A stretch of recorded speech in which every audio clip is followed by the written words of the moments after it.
মাজত আৰু কেইটামান দিন বাকি বহুত লৰা ছোৱালীৰে লাইফটো চেঞ্জ হ'বলৈ গৈ আছে কাৰণ কি আপোনালোকে থাম্বনেলটো দেখি নিশ্চয় বুজি পাইছে যে এডিআৰই যি সকল ক্যান্ডিডেটে ভাইবা এক্সাম দিছিলে সেই সকল ক্যান্ডিডেটৰ গ্ৰেড 3 গ্ৰেড 4 সকলোৰে এক্সাম সকলোৰে একেলগে দিব কিছুমানৰ মতিয়া মনত কোৱেশ্চন আহিব যে থাৰ্ড গ্ৰেডৰ এক্সট্ৰাকে দিব নেকি বা ফ'ৰ গ্ৰেডৰ এক্সট্ৰাকে দিব নেকি বা ড্ৰাইভাৰৰ এক্সট্ৰাকে দিব নেকি সকলোবোৰ এক্সামৰ এডিআৰইৰ ৰিজাল্ট একেলগে ডিক্লেয়াৰ কৰিব গতিকে বহুতখিনি ক্যান্ডিডেট সকলৰ লাইফ চেঞ্জ হ'বলৈ গৈ আছে বহুত লৰা ছোৱালীৰ লাইফ চেঞ্জ হ'ব বহুত ভাল কথা যেহেতু আপোনালোকৰ মাজত ৰিজাল্ট দিবলৈ মাত্ৰ কেইটামান দিন বাকি আজিৰ পৰা যদি ধৰু মাত্ৰ 8 দিন মান আপোনালোকৰ সময় আছে ৰিজাল্ট আউট হ'বলৈ গতিকে ৰিজাল্টটো আপোনালোকৰ কেই তাৰিখে দিব আপোনালোকে কেতিয়াৰ পৰা ৰিজাল্টটো চাবলৈ পাৰিব লগতে আপোনালোকৰ এপইন্টমেন্ট লেটাৰটো কেতিয়া আপোনালোকে পাব এই ভিডিঅ'ৰ মাধ্যমেৰে আপোনালোকক সকলোবোৰ মই দেখাই দিবলৈ চেষ্টা কৰিম স্ক্ৰিনত দেখাই দিবলৈ চেষ্টা কৰিম আপোনালোকক মই দেখাই যাম আপোনালোকক মই কৈও যাম আপোনালোকে লগতে চাই যাব গতিকে ভিডিঅ'টো আপোনালোকে শেষলৈকে চাই থাকিব নমস্কাৰ বন্ধু বান্ধৱীসকল মোৰ অন্য একটি ভিডিঅ'লৈ আপোনালোকক পুনৰবাৰ স্বাগতম জনাইছো আপোনালোকে ইয়াতে অলপ চাওক এডিআৰই ৰিজাল্ট 2025 আপোনালোকে ৰিজাল্টটো পাব 12 সেপ্টেম্বৰ 2025 at 11 am আপোনালোকে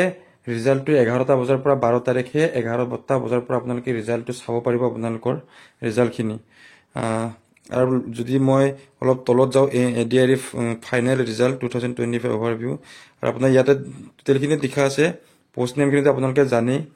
গ্ৰেড 3 আৰু গ্ৰেড 4 এক্সামখিনি সকলোৰে একেলগে এক্সামখিনি দিব ভেকেন্সিজ আছিল আপোনালোকৰ 12673টা পোষ্ট আছিল ইয়াতে সকলোবোৰ দিব ড্ৰাইভাৰ গ্ৰেড 3 গ্ৰেড 4 সকলোবোৰৰে এক্সাম আপোনালোকে ৰিজাল্ট অফ ডেট আপোনালোকে দেখিছে নিশ্চয় তলত চাওক যে ৰিজাল্ট ডেটটো আপোনালোকৰ 12 সেপ্টেম্বৰ 2025 আপোনালোকে গম পালে 11টা বজাৰ পৰা আপোনালোকৰ 12 তাৰিখে ৰিজাল্টটো আপোনালোকে চাব পাৰিব নিজৰ ৰিজাল্টটো আৰু আপোনালোকে এপইন্টমেন্ট লেটাৰটো আপোনালোকৰ 10 অক্টোবৰ দিনাখন পাব এইটো আগতে ডিক্লেয়াৰ কৰি দিছে যেহেতু সকলোবোৰ এপইন্টমেন্ট 10 অক্টোবৰ খানাপাৰা ফিল্ডত দিয়া হ'ব বুলি সকলোতে অসম পুলিচৰ ৰিজাল্ট আহিবলৈ হৈ আছে কালি পৰখি গতিকে আপোনালোকে সকলোকে আশা কৰিছো ভাল হ'ব বুলি এপইন্টমেন্ট লেটাৰ আপোনালোকৰ হাতত আহি আছে বেছি দিন নাই এয়া সকলোৱে আপোনালোকে নিশ্চয় গম পালে যে আপোনালোকৰ ৰিজাল্টটো এডিআৰই ৰিজাল্টটো 4 গ্ৰেড আৰু 3rd গ্ৰেডৰ ৰিজাল্টখিনি কেতিয়া দিব আপোনালোকৰ 12 সেপ্টেম্বৰ তাৰিখে দিব বুলি সকলোৱে বুজি পালে আপোনালোকে কেতিয়াৰ পৰা কিমানটা বজাৰ পৰা আপোনালোকে 11টা বজাৰ পৰা আপোনালোকে নিজৰ ৰিজাল্টটো সকলোৱে চাব পাৰিব আৰু লগতে আপোনালোকে গম পালে যে এপইন্টমেন্ট লেটাৰটো কেতিয়া দিব সকলোৰে গম পাইছে আৰু বহুতৰে এতিয়া লাইফটো চেঞ্জ হ'বলৈ গৈ আছে বহুত ভাল কথা ঠিক এনে ধৰণে আপোনালোকে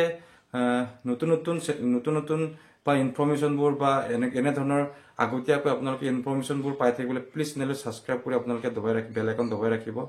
এনে ধৰণে নতুন ভিডিঅ' মই যিমানটো পাৰো চেষ্টা কৰি থাকিব আনিবলৈ যেহেতু আকৌ বহুতৰে এতিয়া কমেন্ট আহিব অসম পুলিচৰ ৰিজাল্ট কেতিয়া দিব অসম পুলিচৰ আপডেট আপোনালোকে আহিলে নিশ্চয় পাব মই যিমানটো পাৰো সদায় আগতীয়াকৈ দিবলৈ চেষ্টা কৰো এটিয়ে গতিকে আপোনালোকে চেনেলটো সাবস্ক্ৰাইব কৰি বেল আইকন দবাই ৰাখিলেহে আপোনালোকে সদায় আগতীয়াকৈ খবৰখিনি পাই থাকিব আৰু যদি ভিডিঅ'টো কেনে পালে আপোনালোকে এবাৰ কমেন্ট কৰিবলৈ নাপাহৰিব আৰু লগতে এটা লাইক কৰি যাবলৈ নাপাহৰিব ধন্যবাদ আজিৰ ভিডিঅ' ইমানতে সমাপ্ত কৰিছো নেক্সট ভিডিঅ'ত লগ পাম আজিলৈ এৰিছো সকলোকে বাই বাই ধন্যবাদ